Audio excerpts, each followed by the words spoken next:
नमस्कार, मेरा नाम है आदित्य यादव और आप देख रहे हैं इंडिया वॉच। समय हो गया है 5 बजे की 5 बड़ी खबरों का।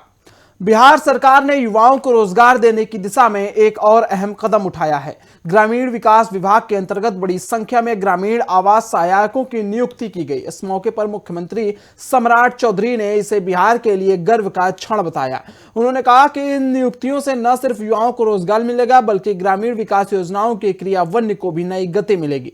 मुख्यमंत्री ने उम्मीद जताई कि नए नियुक्ति ग्रामीण आवास सहायक पूरी ईमानदारी और जिम्मेदारी के साथ अपनी सेवाएं देंगे, जिससे सरकारी योजनाओं का लाभ समय पर जरूरतमंद लोगों तक पहुंचेगा। सरकार का मानना है कि ये पहल रोजगार सृजन के साथ साथ ग्रामीण विकास व्यवस्था को और अधिक प्रभावी बनाने में महत्वपूर्ण भूमिका निभाएगी। उपस्थित बिहार के लोकप्रिय मुख्यमंत्री विजय कुमार चौधरी जी, बिहार के लोकप्रिय मुख्यमंत्री आदरणीय विजय प्रसाद यादव जी, बिहार सरकार के ग्रामीण विकास माननीय मंत्री आदरणीय श्रवण कुमार जी, मेरे कार्यालय में मेरे प्रधान सचिव दीपक कुमार जी, बिहार सरकार के मुख्य सचिव पट्टरी जी, विकास आयुक्त मिहिर सिंह जी, ग्रामीण विकास विभाग के प्रधान सचिव पंकज कुमार जी, मेरे कार्यालय में मेरे सचिव लोकेश कुमार जी, आज यहाँ पर नियुक्ति पत्र वितरण समारोह में आए हुए तमाम नियुक्ति पत्र जिनको अभ्यर्थी को मिलने वाला, मैं सर्वप्रथम आप सभी लोगों को शुभकामना देता हूं और हार्दिक अभिनंदन भी करता हूं। यह अपने आप में अनोखा कार्य है साथियों, कभी कोई सोचा नहीं होगा हजारों की संख्या में नियुक्ति पत्र बांटे जाते हैं और देश विकसित भारत बने, देश के यशस्वी प्रधानमंत्री आदरणीय नरेंद्र मोदी जी चाहते हैं और बिहार समृद्ध हो। बिहार के पूर्व मुख्यमंत्री नीतीश कुमार जी समृद्ध बिहार चाहते हैं। उस समृद्धि का रास्ता ग्रामीण परिवेश से होगा और यदि जीविका से जुड़े हुए साथी, यदि नीचे अंतिम पंक्ति में बैठने वाली हमारी जो बहन है उसको यदि आपने न्याय दिलाने का काम किया तो बिहार भी समृद्ध होगा और भारत भी विकसित होगा, कभी नहीं कर सकता है। और आप जानते हैं कि 2005 के बाद तत्कालीन मुख्यमंत्री नीतीश कुमार ने इस पूरी व्यवस्था की शुरुआत किया। राजधानी दिल्ली में छात्र प्रदर्शन और पुलिस कार्रवाई को लेकर सियासत तेज हो गई है। आम आदमी पार्टी के राष्ट्रीय संयोजक अरविंद केजरीवाल ने केंद्र सरकार पर निशाना साधते हुए आरोप लगाया कि प्रदर्शन के दौरान युवाओं पर बर्बरता की गई और निहत्थे छात्रों पर लाठियां चलाई गई। केजरीवाल ने दावा किया कि कई छात्र अभी भी लापता हैं, जिनसे उनके परिजन चिंतित हैं। उन्होंने कहा कि आम आदमी पार्टी प्रभावित छात्रों और उनके परिवारों को हर स्तर पर मदद करेगी। साथ ही उन्होंने पूरे घटनाक्रम को लोकतांत्रिक अधिकारों पर हमला बताते हुए मामले की निष्पक्ष जांच और जिम्मेदार लोगों के खिलाफ कार्रवाई करने की मांग की है। इस बयान के बाद छात्र आंदोलन और पुलिस कार्रवाई को लेकर राजनीतिक माहौल और गर्मा गया है। अब इस मुद्दे पर सरकार और विपक्ष आमने सामने खड़े हो गए हैं। जिस तरह से मोदी सरकार ने हमारे देश के बच्चों और युवाओं पे बर्बरता से हमला किया है, मुझे लगता है इतिहास में इस किस्म का कभी कोई मसला देखने को नहीं मिला। मोदी जी ने अंग्रेज़ों को भी पीछे छोड़ दिया। अंग्रेज़ों ने भी शायद कभी स्वतंत्रता सेनानियों के ऊपर इस किस्म से लाठीचार्ज नहीं किया होगा, इस किस्म से हमला नहीं किया होगा जिस तरह से मोदी सरकार ने कल हमारे ही देश के बच्चों को, अपने ही बच्चों को उन्होंने हमला किया है। इतने सारे वीडियो सोशल मीडिया पे घूम रहे हैं, कितने वीडियो हैं जिसमें बच्चे गिड़गिड़ा रहे हैं पुलिस के सामने, इतने सारे वीडियो हैं जिसमें लड़कियां गिड़गिड़ा रही हैं, हाथ जोड़ रही हैं पुलिस के सामने, लेकिन पुलिस लगातार उनकी पिटाई कर रही है। कितने सारे वीडियो हैं जिसमें निहत्थे बच्चों के ऊपर बिना किसी प्रोवोकेशन पे, एक तो मैंने देखा 2-3 पुलिस वाले खड़े हैं, जितने बच्चे वहां से गुजरते जा रहे हैं सबको लाठियां मारते जा रहे हैं, बच्चे कुछ नहीं कर रहे, बच्चे कोई हमला नहीं कर रहे, सबके ऊपर लाठियां चलाते जा रहे हैं। वो हैं जिसमें कई जगह जहां पे कोई ज़रूरत नहीं थी 20-25 बच्चे बैठे हैं, वहाँ टीयर गैस के गोले छोड़ दिए। कितनी एफआईआर दर्ज की गई हैं झूठे। बहुत सारे बच्चे, कई मैंने देखा सोशल मीडिया के ऊपर पेरेंट्स लिख रहे हैं कि उनके बच्चे गायब हैं, उन्हें मिल नहीं रहे। शायद पुलिस उन्हें उठा के किसी जेल में ले गई है या कहीं ले गई है, लेकिन कहीं कोई अता पता कोई बताने वाला नहीं है। तो इस किस्म की ब्रूटैलिटी आज तक कभी देखी नहीं गई थी। ऐसे लगता है जो जलियांवाला बाग में जनरल डायर ने किया था वो भी शायद मोदी जी ने पीछे छोड़ दिया। कुछ लोगों का कहना है शायद जनरल डायर की आत्मा ने मोदी जी के रूप में जन्म लिया है। अभी थोड़ी देर पहले मोदी सरकार की पुलिस ने एक प्रेस रिलीज जारी की है। उन्होंने उसमें लिखा है कि जिन जिन लोगों ने कल उस प्रदर्शन में हिस्सा लिया था सबके खिलाफ ऐसी एफआईआर करेंगे, ऐसी एफआईआर करेंगे।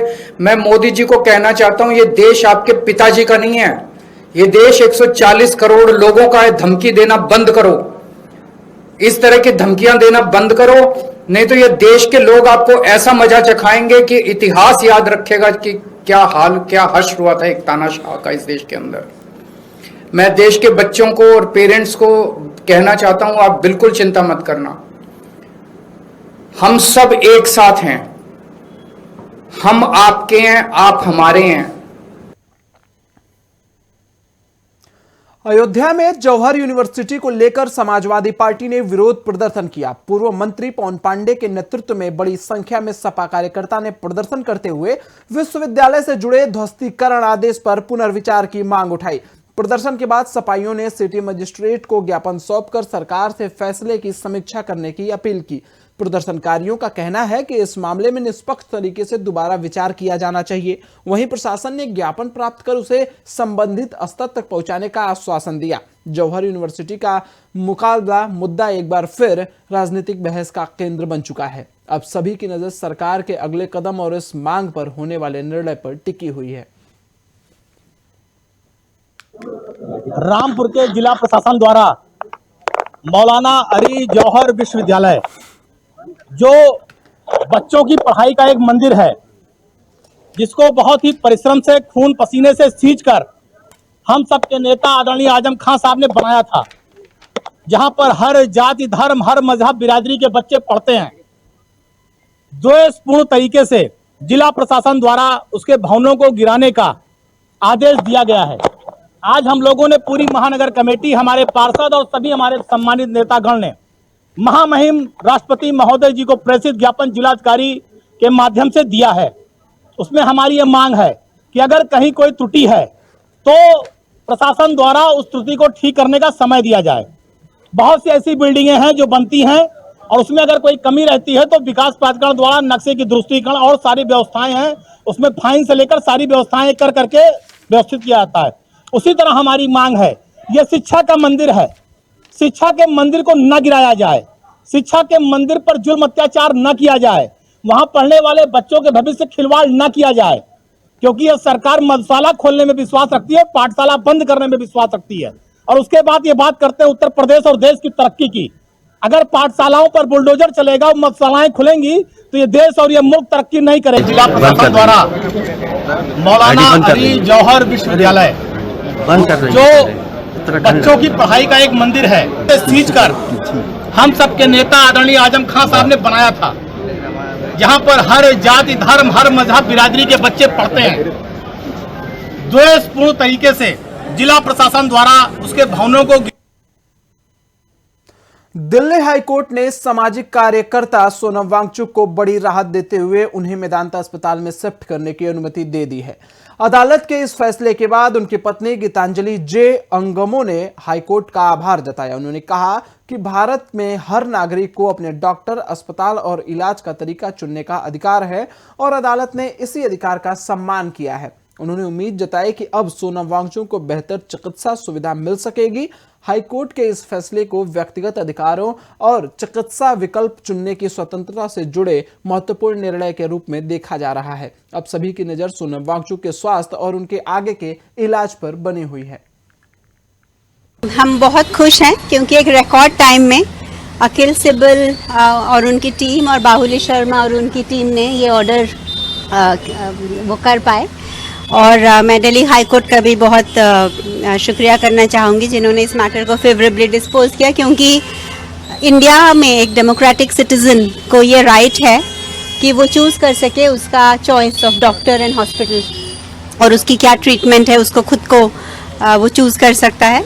और यहाँ पर हमें बहुत ट्रस्ट डेफिसिट था, क्योंकि जिस तरीके से सोनम को लाया गया था, वो हॉस्पिटल के लोग नहीं थे, वो पुलिस वर्दी के बिना पुलिस थी, और फिर उनको आईसीयू में रखा जिसमें कोई रखने की ज़रूरत नहीं थी। पहली बात तो हॉस्पिटलाइजेशन की ज़रूरत नहीं थी, क्योंकि ये जो मॉनिटरिंग है ये जंतर मंतर साइड से 20 दिनों से हो रही थी और वो ठीक ठाक चल रही थी, कोई ज़रूरत नहीं थी हॉस्पिटलाइजेशन की, और ऊपर से आईसीयू में भी रखने की ज़रूरत नहीं थी।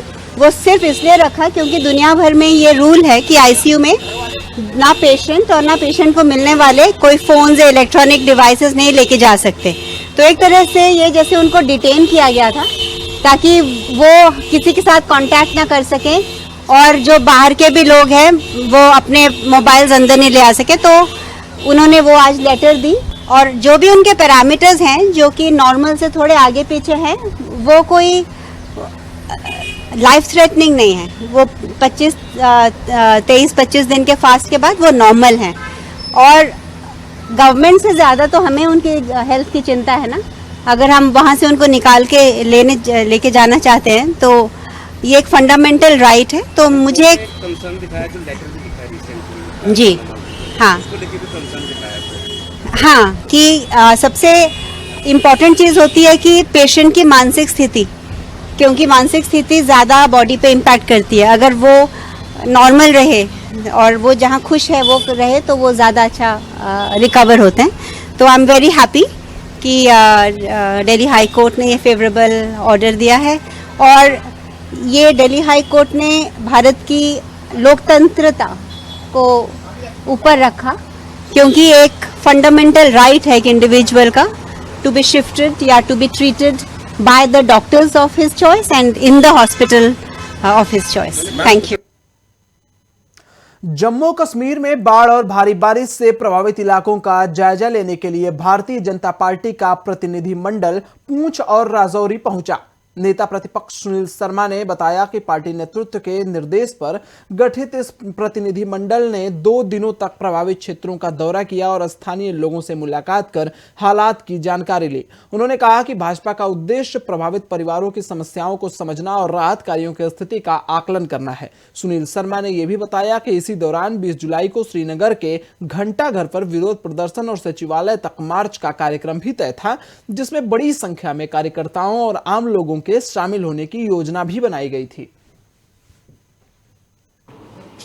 आदरणीय जोरावर सिंह जम्वाल जी ने कहा कि एक विशेष प्रेस वार्ता है।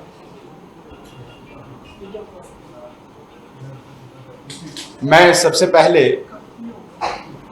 इस प्रेस वार्ता का परिचय और मुख्य उद्देश्य आपके समक्ष रखना चाहूंगा। चूंकि एक शिष्टमंडल भारतीय जनता पार्टी के नेतृत्व ने कॉन्स्टिट्यूट किया था और बाढ़ और भारी बारिश के कारण प्रभावित क्षेत्रों का दौरा करना था, तो इस शिष्टमंडल में प्रमुख तौर पे हम 6 लोग, जिनमें से हमारे बीच में वरिष्ठ नेता और फॉर्मर मिनिस्टर अभी विधायक आदरणीय श्याम शर्मा जी, हमारे अखनूर के विधायक आदरणीय मोहनलाल भगत साहब, पार्टी की उपाध्यक्षा और फॉर्मर एमएलसी बहन शहनाज गनाई जी, पार्टी के महामंत्री श्रीमान गोपाल महाजन जी, और आप सबके चिर परिचित हमारे प्रवक्ता, हमारे साथी आदरणीय जोरावर सिंह जी थे। भारतीय जनता पार्टी का ये शिष्टमंडल 2 दिन पुंछ और राजौरी के दौरे पे रहा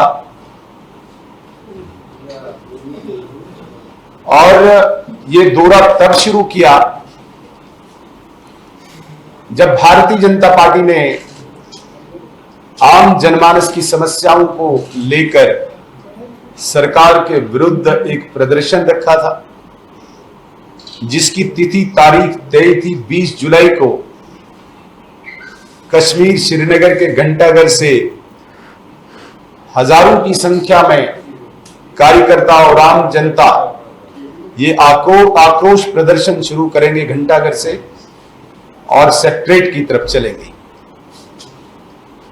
जिसमें हमारी प्रमुख मांगें थी कि जिस प्रकार से जम्मू कश्मीर में भ्रष्टाचार ऊंचाइयां छू रहा है, एक गरीब एक आम व्यक्ति भ्रष्टाचार से दबा हुआ है, जिस प्रकार से जम्मू कश्मीर के आम जनमानस विशेषकर वो लोग जो लोकतंत्र में विश्वास रखते हैं और पिछले 3 साल से इस इंतजार में हैं कि ग्रॉस रूट लेवल की डेमोक्रेसी को एस्टैब्लिश करने के लिए सरकार प्रयास करेगी, पंचायत के चुनाव करेगी तीनों टीयर्स के।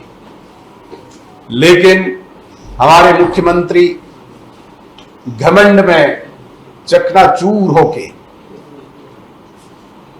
इस बात को स्पष्ट करते हैं कि पंचायती चुनाव उनकी मर्जी से होगा, मतलब ये स्पष्ट करते हैं कि चुनाव अभी नहीं होगा। और इसी के साथ 5 बजे की 5 बड़ी खबरों का सिलसिला यहीं समाप्त होता है। आगे की जो भी अपडेट्स होंगे हम आप तक पहुंचाते रहेंगे। तब तक के लिए इंडिया वॉच के साथ बने रहिए। धन्यवाद।